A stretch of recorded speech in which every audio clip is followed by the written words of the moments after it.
Minecraft's new Chase the Skies update is now done for Minecraft Bedrock Edition and about to release very soon. We still don't have a release date, but the update is now done on Bedrock and nearly complete on Java Edition. They just released the first 1.21.100 beta for Bedrock, meaning that the 121.90 Ghast update is done. It's likely to release in the next couple of weeks. We're waiting on Java to enter release candidate snapshots, which could happen any day now. So there's been a lot of small tidbits of news that you should know about over the last couple of weeks. These are the final small features for the Ghast update, and of course today's new beta has some features to talk about as well. So let's hop into everything that you need to know. Mojang just added a nightmare new mob to Bedrock Edition. Wither skeletons can now ride spiders and cave spiders. Look at this! This is the worst nightmare of basically every Minecrafter right here. Wither skeletons can also ride regular spiders as well. This one happens to be on fire because it's the nether, but you saw it there. Now, I don't think you'll actually be able to get these guys in survival mode. I had to absolutely spam the spawn egg in order to actually get these wither skeletons to spawn in, but it's possible if you're in creative. Now, the skeleton riding a cave spider should be available in survival. I think you just got to get these from a cave spider spawner, and again, they have a pretty low spawn rate, just like a regular skeleton jockey on a normal spider. Now, I know what you want to know. How dangerous is this in survival? Oh my god, it's so fast. It is so fast. It's way too fast. So it's got the power of a wither skeleton. So if you get hit by him, it's just the wither effect. It doesn't actually give you the poison effect, which is, I guess, a good thing. And then if you actually attack this guy, then, yeah, of course, then you'll start getting poison as well as the wither effect. This is actually evil. Legitimately evil. They should add these to vanilla. You should be able to find these in the Nether Fortress or something. To give you an idea of how rare this is, even with spawn eggs, you could just spam these guys for days! And we finally got our first one. I mean, that is so many spiders. It's at least a 1 in 100 chance. It's rare. I really want them to add this to survival mode. I feel like this is a great addition to the game. You might not be able to get the wither skeleton jockeys in survival, but now you can get the stray jockeys in survival, so you have a very small chance of finding a stray riding a spider, or a stray riding a cave spider in the tundra and cold biomes. It seems like Mojang forgot to add the bog to the normal spiders in the swamp biome, and I also could not get a skeleton or a bog to spawn on cave spiders either, so a bit of a missed opportunity there. And it also doesn't happen in the mangrove swamps either, it's just regular skeletons. It doesn't apply to the cave spiders either. As you can see, it's poor, sad, normal skeleton, not even a bogged, and now he's not even riding a spider. Yeah, I'm just gonna put him out of his misery. He deserves better than that. This is actually so cool. Minecraft has added a new Easter egg to the game having to do with the clouds, and trust me, it's actually kind of cool. So they've added creeper clouds to the game, and look at that. It's a creeper face just straight up in there in the sky. It's huge, and it's glorious. Now, this is a fairly rare thing to find. I had to fly all over the world for thousands of blocks to actually see this one, so you're not going to see it all the time in your Minecraft world, but when you do, it is incredible, especially from above. I mean, look at that. It's just straight up a creeper face in the game. I also found a couple other ones that are looking like maybe partial creeper faces. And this is why you need to pay attention to even the small details and small changes that they make in Minecraft, because they didn't tell us about this. All they said were that clouds had changed. So to my knowledge, this is only on Java Edition at the moment. It will hopefully be coming to Bedrock Edition though, because honestly, this is so fun. Now you have a real reason to play with clouds on. I mean, look at that. That is so cool. And we have 6 more final features for the Chase the Skies update, starting with craftable leads. They've changed the recipe of these things to no longer require a slime ball. This makes them easier to get in peaceful mode and more difficult to get in super flat. They just added this change because of all the crazy new features with the happy ghast and leaded mobs. They've also changed the recipe for the dried ghast. It no longer requires a bone block. Instead, you need a piece of soul sand and some ghast tears, and that's how you make the dried little happy ghast dude. I mean, look at him. He's so happy, right? They also made it so that the piglins can give you a dried ghast from the piglin bartering. And as you can see, we just got one right there. It doesn't seem like a horribly rare chance. I got that with less than a half a stack of gold. So now there is a renewable and farmable way to actually get a bunch of the dried ghast and farm your happy ghast in your Minecraft world without even needing to make a ghast farm. And something absolutely horrible is that they've removed the swords from the baby pigmen. So now they just have their arms out and they're not even holding a sword.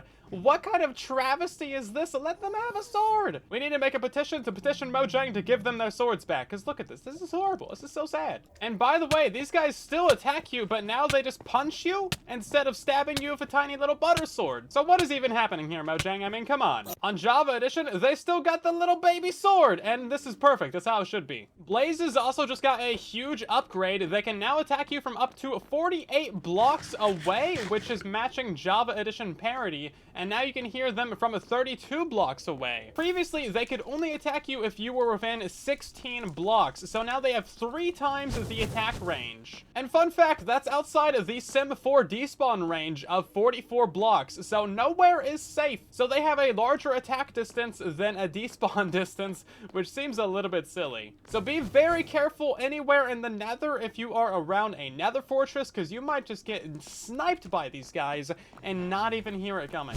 Mojang has released the final batches of features for the Happy Ghast update, and one of those final features is craftable saddles. As you can see, you can now craft any saddle that you want using 3 leather and an iron, and they've also removed saddles from various loot chests around the world. They also added a new music disc that you get by killing a Ghast with its own redirected fireball. Listen to this.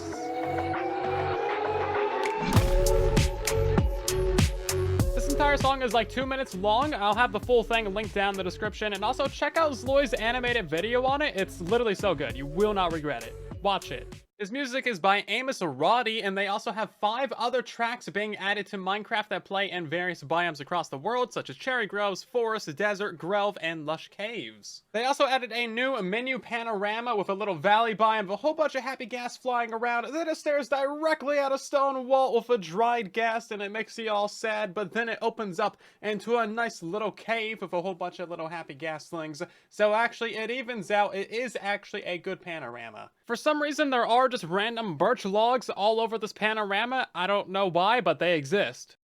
Mojang just made some big changes to capes in Minecraft. They've made them cross-platform. So if you have the limited edition Founders Cape on Bedrock Edition or the Pan Cape, those are now available on Java Edition. As you can see, we now have those available in our Java Edition launcher, and we can change them and equip them. There's only 3 capes that are exclusive to Bedrock Edition, and the Founders and Pan Cape are 2 of them. The third one is the Pride Cape, which is not currently on Java Edition, and we don't know if they're going to bring that over. We also don't know if this is a 2-way street. Is Mojang going to add the Migrator Cape to Bedrock Edition? As of right now, it hasn't shown up in my Bedrock Cape collection. Minecraft Java also has 5 other unique capes that players could acquire: the Minecraft 2011, 2012, 2013, 2015, and 2016 capes, and we don't know if these ones are going to be coming to Bedrock officially. I just happen to have hacked them into the game using a resource pack. Don't worry about it. It's fine. Right now, there's been no official post by Mojang or Minecraft about how these capes are going cross-platform or why, so we don't have much information besides that something is going down, and hopefully what they do is they make it so that all capes that you have on your Bedrock and Java account just get combined into one pool. That way we have the same number of capes and the same exact capes on both our Bedrock and Java accounts. Currently, if you unlock a new cape on one platform, it already gets transferred to your other platform, so you don't need to unlock it twice. So hopefully they just combine them into one giant pool. This would add a ton of capes to Bedrock Edition, and it would add 3 new capes to Java Edition. We also don't know if this is going to apply to the developer capes, which I also hacked into the game. So jumping into the newest beta, this is the 0.100 update for Bedrock, which will be releasing in probably a month or a month and a half or so. We'll see. So they made it so that if a mob is tied to a fence post and you break the fence post, and now the lead breaks off immediately. Previously, you could have like a floating leash knot right there, and sometimes it would stick around forever, which was kind of cool. And also, Mojang has removed a Bedrock exclusive feature yet again. You can no longer tie mobs to a wall. Previously, you could leash mobs to a wall just like you could with a fence gate, but that is not possible anymore. There's also been a great update to the end portal, so now if you're trying to get mobs out of the end dimension, like shulkers or maybe your favorite pigman, these guys will go through the portal properly, and instead of ending up at the bedrock level of the overworld, now they will properly teleport to like the surface or wherever the world spawn is. Previously, they were teleporting down to -64, which is in the bedrock, so they would essentially just suffocate and die, and before that, they would teleport teleport up to Y32,000. So, you know, sometimes it just takes like 3 years to fix a bug. And three tries. Another mob has also been removed from a peaceful mode. So now if you set your world to peaceful, all of the piglin brutes will simply despawn and be gone forever. Because of course those guys do not respawn. I kind of miss the olden days when you were in peaceful mode, these kinds of rare mobs like shulkers and brutes would just not attack you. They would just be pacifists. I think that was the way to go. We've had an interesting bug fix to glow squids. Previously you could not leash other mobs to these guys. So this guy is leashed to this guy. And you know what? This is just going to be an entire chain of chaos because I cannot imagine any world where this actually works out well at all. I mean, these guys just seem like they have the most buggy movement in the game, right? And now we're trying to tie these together. So, I mean, props to Mojang for trying, maybe? But, like, see what I mean? You thought I was exaggerating, but nah. Nah, fam. It's just buggy. Look at this. It's just buggy. Speaking of things sounding buggy, if you go into your settings, there's now been some changes to the audio menu. So in here, we should have been seeing some changes. So we're supposed to have some new UI for the audio sliders in here with descriptions of what these sliders actually work for. So blocks would be like breaking blocks and placing blocks, and hostile mobs would be like creepers and spiders and skeletons. They give you like a little description in here. There's also been a ton of different biome updates, basically just little changes to overworld and biomes and things like that. So starting off with the Mushroom Islands, previously these would have like little cave entrances and things, and inside of these little entrances, like right here, you'd have bits of grass, which I always thought was a bit weird, but apparently it's a bug. So you know what, my spider senses were on topic here. You'll no longer have any grass on the entire Mushroom Island. We've also had an absolutely huge change to the deep frozen ocean. So you guys know how we would have the gigantic iceberg biomes before, and the entire surface of the ocean would be covered in a layer of ice. As you can see, they have removed that layer of ice for the deep frozen ocean biome, and now we just have a ton of individual floating icebergs, so you can't just take an ice boat through this area anymore, and you also can't mine this area for a ton of easy ice. But man, this is crazy looking. Also, look at these wild peaks of icebergs. I don't think I've ever seen this before. I think that is very new. I mean, look at this huge mountain over here. Hold up. Yeah, no, this has got to be brand new, because if this has been in the game for a while, then clearly I am blind. This is honestly kind of sick. Oh, I kind of dig this. Yo, this is like ice peaks, but not an iceberg, but also not an ice spikes. Now, there are still some places where you can get, like, the regular ice sheets on the surface, as you can see, of course, in, like, the tundra area with the rivers. Of course, those rivers are always supposed to be frozen over, and then if you have that going into, like, a little bit of an iceberg biome, well, then you're still gonna find some of these patches of ice. But this was actually a really big problem on Bedrock previously, because there was so much frozen ocean and deep frozen ocean biome that you would literally have, like, thousands of blocks of just flat ice throughout your world. It was kind of crazy. So I'm glad to see that they finally did something with that, and they even kind of upgraded icebergs. It seems like maybe that's a bug. They didn't mention anything about that in the changelogs, but can we keep it? There's something else that you might have noticed happening all the time on Bedrock Edition, and that is little bits of seagrass and open water in the middle of these frozen areas, kind of like this right here, and that has actually been fixed. You'll no longer see that happen anymore. Of course, we still have seagrass in this area, but I'm guessing that they just, like, don't generate above this certain level now. They've also added some 1 block deep puddles to the swamp biomes, which I think is something that we've been missing, or it just like wasn't quite right. So now, as you can see, the swamps are a lot more swampy. Now, there's been an interesting little change to the squid and the glow squid, and I'm wondering if they fixed the age-old bug. Wait for it. Wait for it. Hold up. Did they actually fix it? Oh my god, I think they might have fixed it. So for the last, like, literally since Bedrock Edition has existed, squids and glow squids would die in a single layer of water. They would just straight up die. They could never survive in a single layer of water. And I think that they just kind of accidentally fixed this by fixing another bug. This is a huge day for squid kind everywhere. They can live in a meter of water. You have no idea how excited I am for this. No, he died! They didn't fix it! They just pretended to fix it! What is happening? Oh my god! He survived for like 3 minutes! Ah, I was just about to go update the bug report and say that they fixed it. I don't know how he died. This poor guy. Yeah, no, he still dies! Why? Why, Mojang? Ah, jeez. After all these years, I literally made this bug report in 2019. I'm very passionate about squid rights, okay? We have a couple small updates to the allay as well, so they can no longer be given leads, like they can't hold one to go collect them. So if you have a wandering trader farm, I'm so sorry you can't use allays to pick them up anymore. Now, allays can also be unleashed if you just interact with them while not holding something, and this only works if they're leaded to you, not to a fence post. So if we click on that guy, as you can see, the lead pops off of them.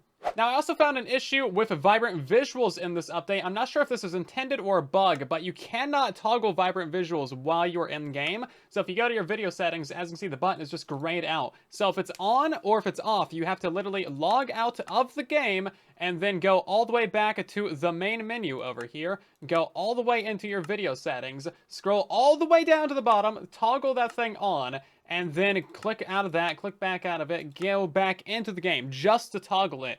Do you guys remember the good old days of like 3 betas ago where you could just, you know, press a single button on your keyboard and it would toggle your shaders? But not anymore. Now it's like 20 button clicks. So yeah, if we go back into our settings and then go back into video and then scroll all the way down, as you can see, we can customize our settings for vibrant visuals, but we cannot turn it off in game, which seems really, really silly.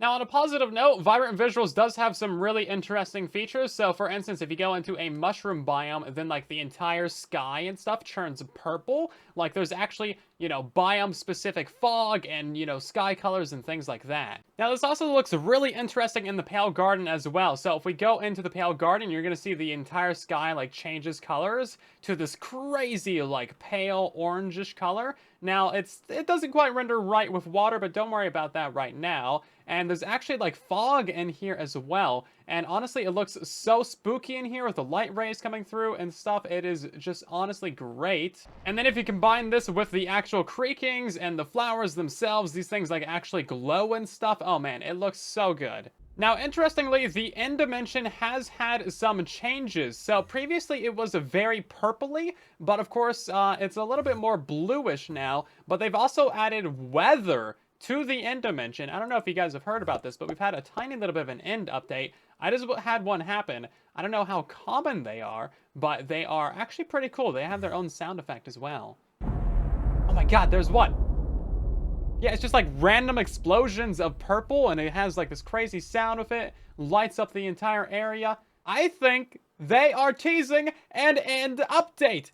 You heard it here first. I've been saying that they're gonna release another end update for like 12 years, and this is the actual first piece of evidence I have to support my case. You're welcome. Look at that. What is the cause of that? There's gotta be a lore reason. They wouldn't just add this for no reason. We have end weather. We've never had end weather before. That's so cool, though. It, like, lights up the entire area. I don't know. Maybe they just had to do something interesting with the end because there's, like, no lighting here whatsoever. So maybe they were just like, hey, let's just make it explode. And that's all the Minecraft news I have for you today. Stay tuned and subscribe for more, and thank you so much for watching.